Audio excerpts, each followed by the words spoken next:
Hello all, And welcome to our super awesome... Shut up, dude. What the Yo, heck? what? Stop oppressing my right to speak. Okay, you know what? You could probably say that I'm Violating the First Amendment.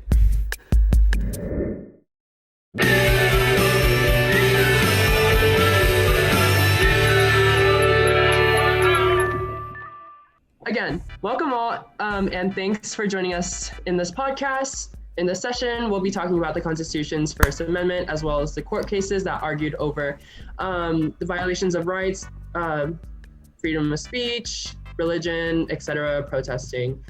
So we're going to be talking over mainly school topics that violate First Amendments, court cases that argued over them, and then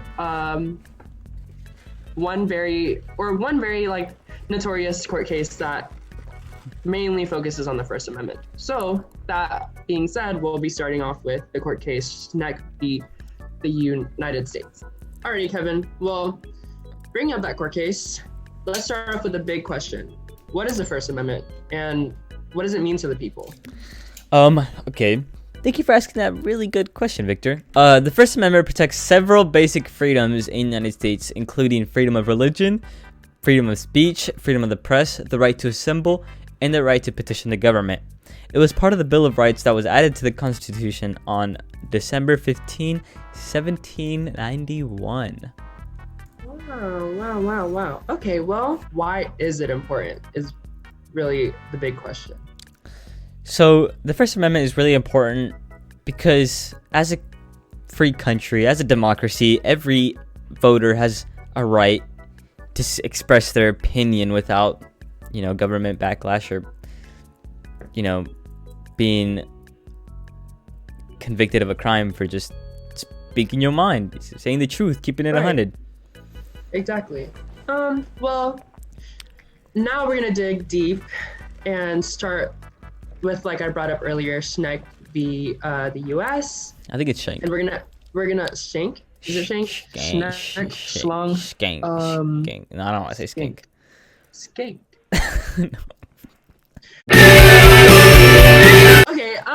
Well, let's dig deep. Let's find out some info.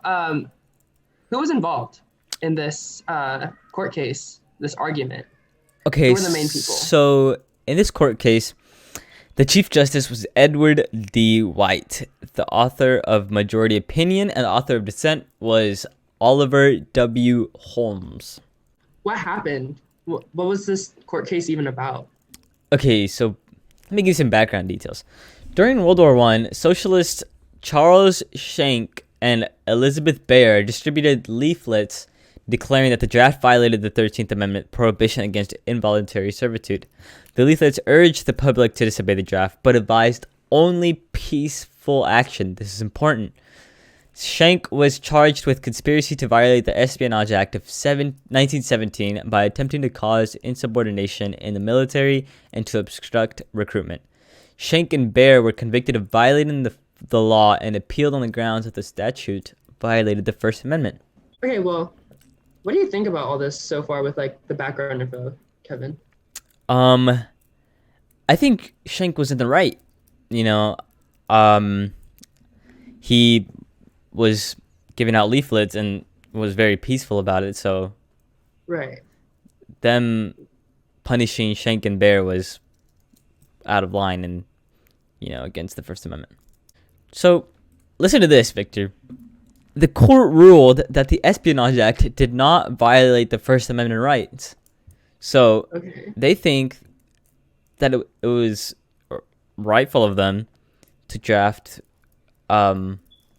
United States citizens. They said Justice Oliver Wendell himself concluded that courts owed greater deference to the government during wartime. I have one more thing to add.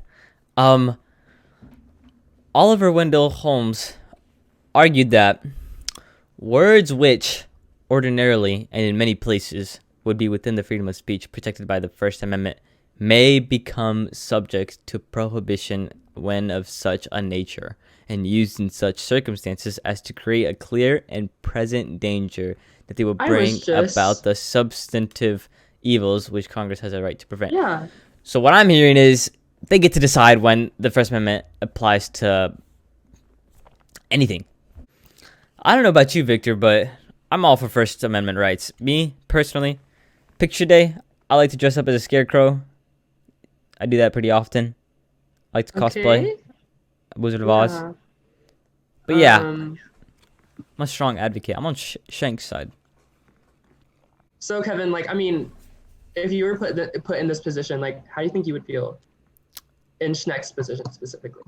I would, the same leaflets I'd pass out, I'd tell them to riot. No, I'm kidding. If I were Shank, Shrek? I don't know, Shrek.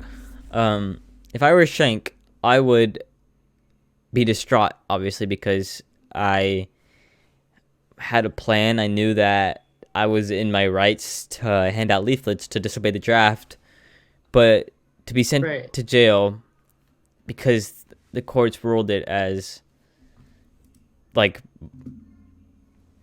that it didn't violate the First Amendment, or the Espionage Act did not violate the First Amendment rights, is like two violations in an end of itself.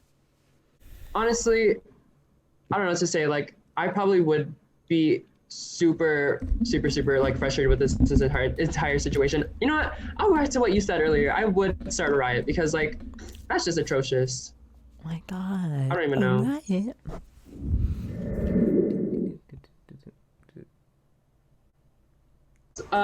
Welcome back. We're back from a break. I'm currently stuck in Chernobyl. I got stuck in Fortnite and I grew a mustache.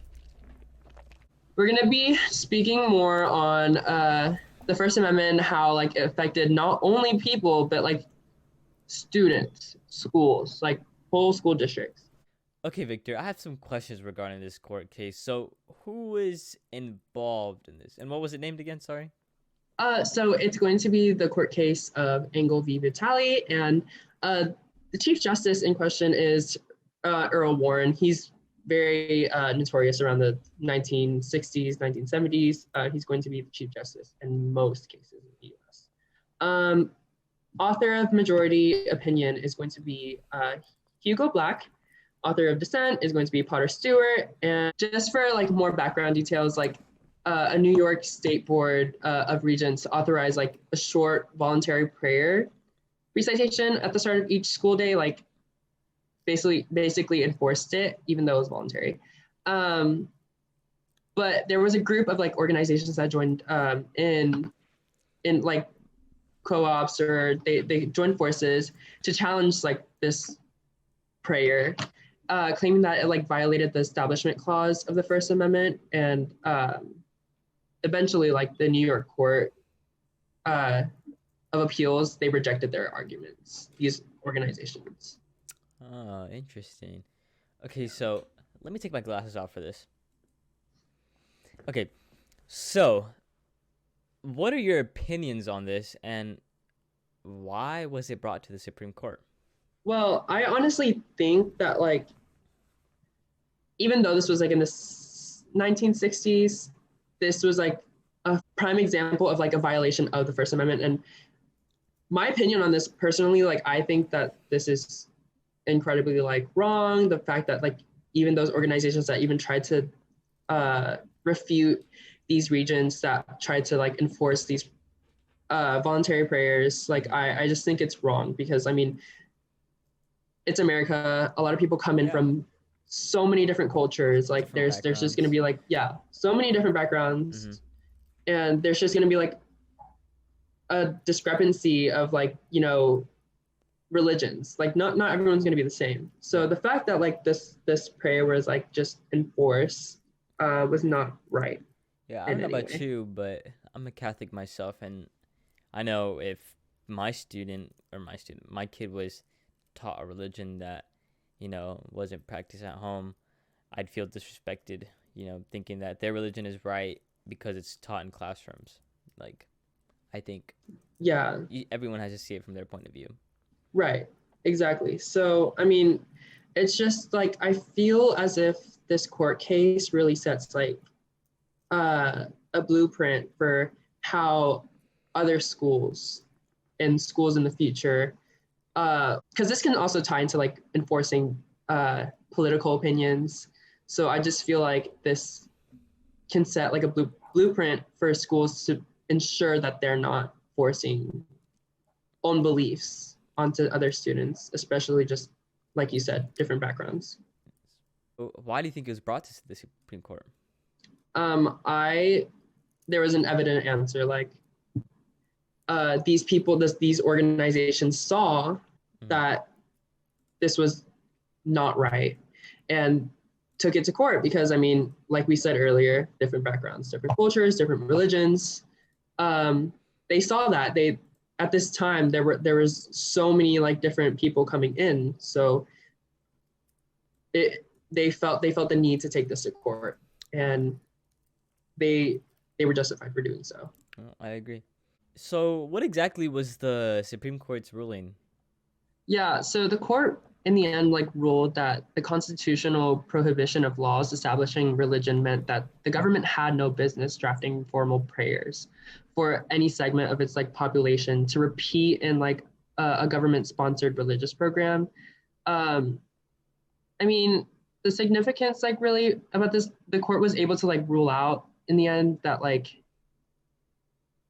the voluntary prayers in public schools was a violation because it was in a public school. Like, say, I mean, like they said, they had no business. The government has no business in drafting these formal prayers, unless if it's like a Catholic school, Christian school, any sort of like religious school. But in the end, voluntary prayers in public schools was like a violation to the Constitution's First Amendment, and it was able to like significantly impact like other public schools that force/push like individual religious beliefs on students by ensuring like schools knew this wasn't right. Yeah. Public schools specifically. Yes. So,